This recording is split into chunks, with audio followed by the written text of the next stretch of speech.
നാമം മൗത്തപ്പെടുമാറാകട്ടെ.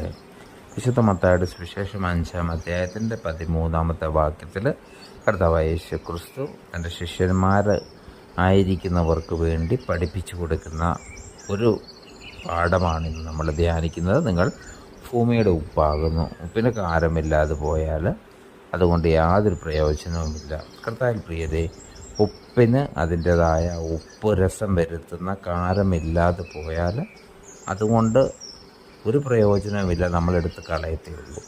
അതുപോലെ ആയിരിക്കണം നമ്മൾ ഈ ഭൂമിയിൽ ജീവിക്കുന്നത്. യേശുക്രിസ്തു നമുക്ക് തന്നിരിക്കുന്നതായ കൃപയിൻ പ്രകാരം നമ്മളെ പഠിപ്പിച്ചിരിക്കുന്ന ഓരോ കാര്യങ്ങളും അനുസരിച്ച് മറ്റുള്ളവരോട് ക്ഷമിച്ച് സ്നേഹിച്ച് ഈ സമൂഹത്തിൽ വ്യത്യസ്തരായിട്ട് നിൽക്കുമ്പോൾ മാത്രമാണ് യഥാർത്ഥമായിട്ടും ക്രിസ്തുവിൻ്റെ ശിഷ്യന്മാരായി നമുക്ക് ജീവിക്കുവാനായിട്ട് സാധിക്കുന്നത്.